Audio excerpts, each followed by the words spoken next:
morning, everybody, and happy Saturday. I'm back with another morning messages from the Fae reading that I just did, and boy, is this one a really powerful reading. I can't wait to share it with you and talk about it. It's truly powerful. As always, I'm using the Tarot of the Hidden Realm, and I pair it with the Forest Fae deck, the little mini deck, and the Celtic Spirit Oracle. And I just think these decks work beautifully together. That Fae energy that I'm looking for, it's just perfect. As I stated in my previous morning messages videos, they just work so well together. I've been using them for a few months now, and I'm just loving it. Yeah, let's just get right into it. Like I said, really powerful messages today, really clear energy, at least for me, coming through. So we have some what's usually considered volatile type cards. We have the Ten of Swords and the Death card. And this is truly powerful. This Ten of Swords is one of my favorite because, as we know, the Ten of Swords is always seen as like that sort of one of those negative cards in the deck. And it can definitely be jarring. And typically the traditional imagery of the Ten of Swords is, that feeling of being trapped, and sort of like helpless. And this card to me is anything but that feeling. And the guidebook for the Tarot of the Hidden Realm, it talks about how this is representing the Morrigan. You definitely can feel that, feel that energy, sort of that fiery, warlike, very strong and powerful energy coming through here. And so for the Ten of Swords, it may feel like you are trapped, and you may be trapped by things that are in your control or things that may be out of your control. But the reality is that you can change these things and you can overcome them, and you do have some sense of control over what is happening and what is being represented in this Ten of Swords card. The Morrigan, the guidebook talks a lot about, how her gifts may be harsh. So there's this resounding theme of gifts in this reading. And so the Morrigan's gifts may be, harsh. The lesson she has to teach may be, pretty challenging, but in the end, they are positive, and we can take positive things away from them. And so for the Ten of Swords, to me, it's a lot of like you're feeling trapped, you're feeling isolated, alone, out of control.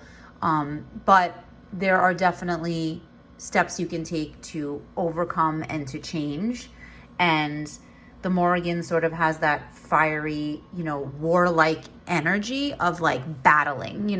She's not going to go quietly. She's not going to allow her own mind or her own actions or her own behavior to control her entire life. She's going to battle. And that's the message she's sending, is that you need to fight for your peace and your happiness and your joy. And so much of that is in your control. And then we have the Death card, which is really a natural progression from this Ten of Swords. It means something needs to be changed. The Ten of Swords is telling you that something needs to be changed, and death is the change. Death is representative of a major shift. It could be a change that happens, in 3 months. It could be a change that you go through your entire life, a transformation that's a constant journey. But either way, the Death card is representing that. And you can see in the imagery here too, I get very Morrigan vibes from this card. You have the raven or the crow, flying overhead. It's very dynamic, the movement in this card, her hair, the determination on her face. The Death card, again, it doesn't always need to be a negative. It doesn't need to be that bad omen. It's that sign that the change is coming. The changes are being made. The needed changes in your life are being made so that you can come out on the other side. So this doesn't necessarily need to be such a negative. It's very powerful. Like I said, coupled with the Ten of Swords, it's a very powerful reading with the Death card, and that this change, death not in the physical sense, but just the ending of something and the beginning of something else can be a gift. So here we have that gift energy. The gifts of the Morrigan may not be ones you always want, but they are definitely the ones that you need. And death may not be what you want to see, but it can be a gift. And then we have the World. Again, powerful. Everyone knows the World card shows up and you think, oh, you know what I mean? It's such a positive card. And it definitely can be, but it's also a very important and deep, and there's a lot of meaning behind this besides just being a positive. It is that card of coming out the other side. Death and the World, it is that coming out on the other side of change. Something you fulfilled, an achievement you've made. It could be the smallest change. It could be the change in a chain of changes that you need to make. It could be the one first step you've taken to make changes in your life, regardless of what it relates to. But the World, this could be just the smallest change. It could be such a huge transformational change. It could be, again, like I said, change that's coming in pieces in a short period of time. It can be change that's you've been working on for years and years. Either way, it represents some sort of fulfillment of something. We all know it's the end of the Fool's journey, but the Fool's journey never really ends. And that's always what I take away from using tarot and the major arcana especially, is that the Fool's journey is cyclical, and it's you're going to start over on a new journey, and maybe this is the start of your new journey. So again, death, it can be the end of something and the beginning of something else. And again, the World, same thing. End of a journey, start of a new journey, start of a new chapter in your life, or behaviors are changing. All in all, a super powerful reading. 2 major arcana cards, excuse me, come up, and we all know that, that signals, some major shifts, in our lives and in the world and just in general. That's powerful. And I just love this Morrigan energy that's coming out. I'm like here for it. I hear her loud and clear, like she's definitely coming through in this reading. So then we have the little Forest Fae deck, and I love these messages that we got. So this is the Forest Walker, and it says, keep courage, be gentle. So this is a wonderful message to go along with this, because I feel courage coming out in this card. You're definitely standing in the face of your challenges, in the face of that feeling helpless and being trapped, and kind of saying, no, this ends now, and I have the power to end this now. But also to remember that courage isn't always just strength and being fierce and being a fierce warrior like the Morrigan, but also being gentle with yourself. And sometimes strength is being gentle. Sometimes saying nothing is more powerful than saying too much. It's like the Strength card in the tarot. This is very reminiscent of that for me. The Strength energy in the tarot card is very, sometimes there's strength in walking away, that turning the other cheek. Sometimes there's strength in that type of courage. So I love the feeling of this energy in this reading, because it's a reminder to also be gentle with yourself and understand that you're not always going to have that inner strength. Sometimes you need help and support, and you have to be understanding and be gentle with yourself, because change does not just happen. The type of change in the Death card does not just happen overnight. Usually the Tower in this deck, the Blasted Beach, is more of that like immediate, like sudden, like all like consuming, just kind of all, encompassing change. Death can be more of a gradual, it could be over time, and you need to be gentle with yourself. And then this one is Hedge Guardians. So it says, walk widdershins and seek the land under the hill.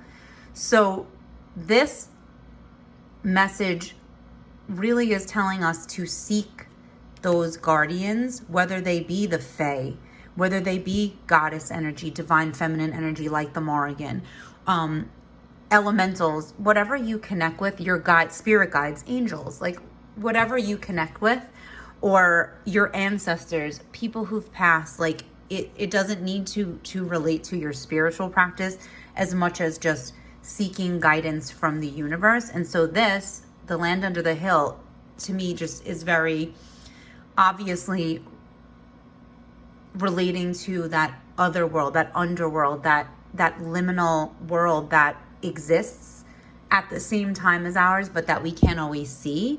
But in readings like this, in workings I do with things like the Fae and divine feminine energy that I connect with, is reminding me that it's there, that it's there, and it's we can access it and we can use it as support and help and a guide. And so I love that message for this very powerful idea of change, and that there is support, even though we may not always be able to see it, physically. And then the Celtic Spirit Oracle, we pulled the gift, which I love because, as I said, the overall feeling I'm getting from this reading, the gift keeps coming up. So this says communication gift crystals. So this is like a little fae, presenting a gift. And the guidebook for this card actually talks about quartz crystal and just how it can be, it can be substituted for any other crystal. It's one of those like workhorse crystals that you can use for so many different things. I personally love quartz. I have so much of it. Smoky quartz is my favorite. I have this like big quartz piece that I got. I love quartz. I have it like all over my house. I have that. I have this is blue phantom quartz, which is like beautiful. I love it in its rawness.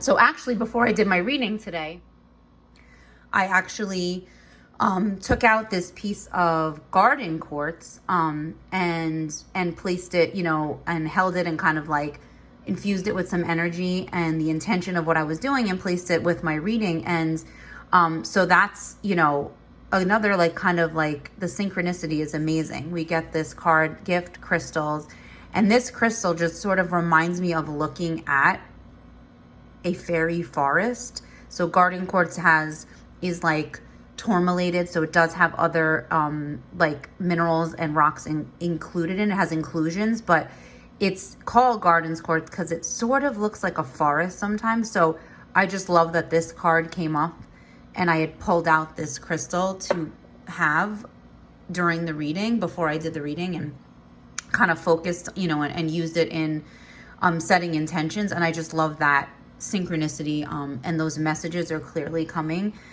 And this really talks about, accepting life lessons and challenges and seeing them as gifts. So again, very powerful kind of a reinforcement of this. The gifts of the Morrigan may not be gifts that we would like to have right now, but they're gifts that we need, and they're going to teach us something, and going through this situation is going to teach us something. Death, do we ever really want to see this card come up in a reading?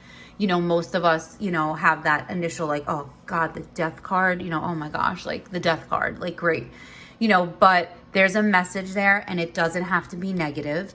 And making peace with this card, it can take a while. It took a while for me. I'm still sort of, but I definitely can appreciate what this is trying to tell me in my life. And hopefully it resonates with some of you as well. So just that idea that everything we go through, these changes, these challenges and changes that, we're trying to make, coming out the other side, and then this embodying the lessons we've learned and using those and trying to take what we can from those and move forward and apply them later on our journey, that's a gift in itself. We have gifts from our forest fae friends. We have gifts from our elementals, our spirit guides, our ancestors, whoever you choose to work with. They have gifts of knowledge and support and guidance for us as well. And if we kind of open our minds and listen and invite them in, they'll be there, and we'll feel their energy. That's really what these morning messages from the Fae, for me, these types of readings, that's really what they're about, is what do they have to tell me, right? What kind of support and guidance can they offer me? And obviously the tarot has so much to do with that, and oracle cards, but this is like very specific energy that we channel and that I channel, every week. And I just get so much from these readings. That's why I was so excited to share them. Because I just feel the energy. I hear the messages that are coming through, and they are very powerful. And this is a supercharged, super powerful reading for me, at least in my mind. It's very clear. The message overall for me this week is gift. and accept the gifts and try to see everything as a gift, as hard as it may be. And as much as I struggle with this, seeing the good, seeing the positive, counting my blessings, whatever you want to call it, it is sometimes a challenge. But we definitely can shift our mindset and understand that we can take away something from every positive and negative experience. So that's our morning messages from the Fae. I hope something resonated with you. I know it definitely did with me, and I look forward to next week's, and I will see you then. Have a wonderful and beautiful weekend.